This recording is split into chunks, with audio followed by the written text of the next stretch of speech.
As a kid, I was a big fan of old school platform games. For kids growing up in the era, there really wasn't much of an option. The video game market was riddled with two-dimensional platformers from Mario to Sonic the Hedgehog. It was similar to how first-person shooter games are today.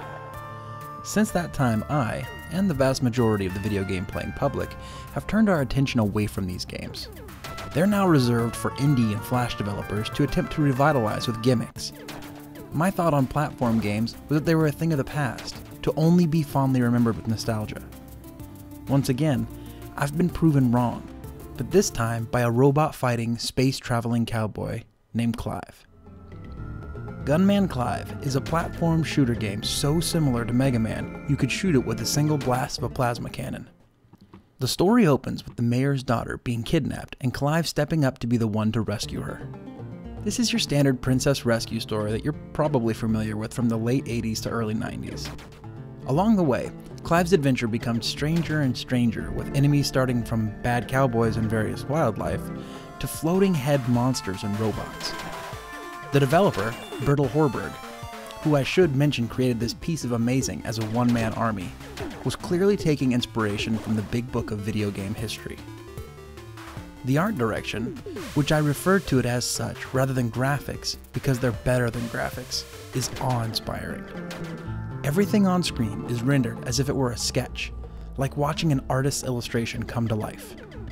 This is one of those rare demonstrations that shows games don't require overly detailed graphics to captivate users. Too often we find developers these days leaning on high-end detailed graphics to veil an uninspired artistic direction. Gunman Clive makes no such effort, but puts on a show that will leave the player thinking, why hasn't anyone else done that? Like many platform games of years past, Gunman Clive is difficult. Possibly difficult enough using the touch controls to be a little frustrating, but passable. This is what I think to be the sweet spot for difficulty. The player is given as many lives as they want, however each time you die, you start right back at the beginning of the stage. Having a difficult game where each time you fail, you learn a little and get a little further is a perfect mechanic. When the player finally reaches the epitome of the game's struggle, the feeling of success is only greater having been challenged throughout the game. This is a difficult balance because poor game mechanics plus high difficulty can result in the opposite happening, and players can become frustrated. Gunman Clive hits the difficulty nail right on the head, and each boss defeated is worthy of a few pelvic thrusts into the air before continuing on the journey. In all this greatness, I did find fault in one element of the game: the end. For starters, it's very abrupt. Through the whole game you navigate each stage, fight a boss, and then continue on. With the last boss, there is no allusion to the fact that it's the key antagonist. So when finally defeating the boss and the end is pasted on the screen, there is a retroactive anticlimactic feeling. I wish I had known that was the end, because I would have been more excited at the time. Additionally, there's no end sequence of Clive rescuing the mayor's daughter.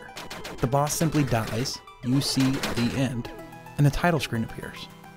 Something should be done to enhance this finale.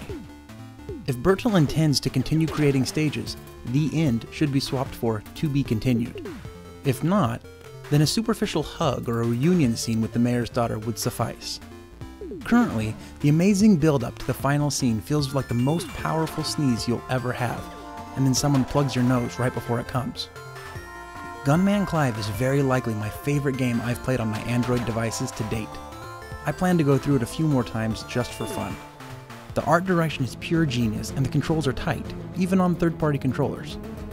It all ends a little abruptly, and left me wondering if there will ever be closure to the story.